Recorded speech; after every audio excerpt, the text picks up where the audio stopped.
আজি মিছন নিৰ্ধাৰণ কৰি দিয়া হৈছে গতিকে ইয়াৰ পৰা ঘূৰি গৈ আমাৰ বেছি নাই 2400 বিদ্যালয়ত এজনীয়া শিক্ষক আছে গতিকে এইখিনি সমস্যা আৰু এটা মাহৰ ভিতৰত এইখিনি সমাধান হৈ যাব এজনীয়া শিক্ষকৰ বিদ্যালয় নাথাকে ইয়াত এখনকৈ বিদ্যালয়সমূহ পৰীক্ষা কৰা কোনোবা দূৰণিবতীয়া বা আওহতীয়া অঞ্চলত যদি 5জন ছাত্ৰ-ছাত্ৰী লৈ বিদ্যালয় এখন আছে হেবিটেশ্যন আছে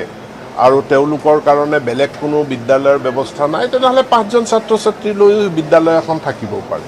কিন্তু হেবিটেশ্যন আছে ওচৰা-ওচৰিকে 2-3খন বিদ্যালয় আছে তাতে ছাত্ৰ-ছাত্ৰীৰ সংখ্যা কম তেনে ক্ষেত্ৰত আমি এমালগামেশ্যনৰ আশ্ৰয় ল'ব লাগিব ক'ৰবাত এনেকুৱাও হ'ব পাৰে যে বিদ্যালয়খনত ছাত্ৰ-ছাত্ৰীৰ সংখ্যা কমি যোৱাৰ প্ৰধান কাৰণটো হ'ল যে তাত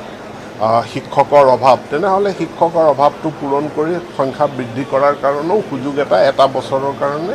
দিয়া যাব গতিকে এইটো এনেকুৱা নহয় যে 11000 বিদ্যালয়ৰ প্ৰত্যেকখন বিদ্যালয়ে এমালগামেশ্যন হ'ব তেনেকুৱা কোনো কথা নাই প্ৰত্যেকখন বিদ্যালয়ক আমি এখনকৈ আমি পৰীক্ষা কৰি স্থানীয় যি পৰিস্থিতি আছে সেই পৰিস্থিতিৰ ওপৰত নিৰ্ভৰ কৰি আমি সিদ্ধান্ত ল'ম নিড বেছড ডিচিশ্যন হ'ব ব্লেংকেট কোনো ডিচিশ্যন নহয় আমি জানো ডিমা হাছাও এটা দুৰ্গম অঞ্চল তাতে বহুত দুৰ্গম মানে গাঁও আছে পাহাৰৰ ভিতৰত গতিকে সেইকাৰণে মই কৈছোঁ যে প্ৰত্যেকখন বিদ্যালয়ৰ কাৰণে আমি তন্নকৈ পৰীক্ষা কৰি চাম যে কি পৰিস্থিতিত এই বিদ্যালয়খনত ছাত্ৰ-ছাত্ৰীৰ সংখ্যা কম আৰু সেইমতে আমি সিদ্ধান্ত হ'ব একত্ৰীকৰণ কৰা হ'ব বুলি কোনো কথা নাই তাতে আমি শিক্ষক আৰু এজন শিক্ষক দি দিলেই আমাৰ 2জন শিক্ষক হৈ গ'ল গতিকে এমালগামেশ্যনটো তাক বিচ্ছিন্নভাৱে চাব নালাগে এমালগামেশ্যনৰ লগত ৰেচনেলাইজেশ্যনটো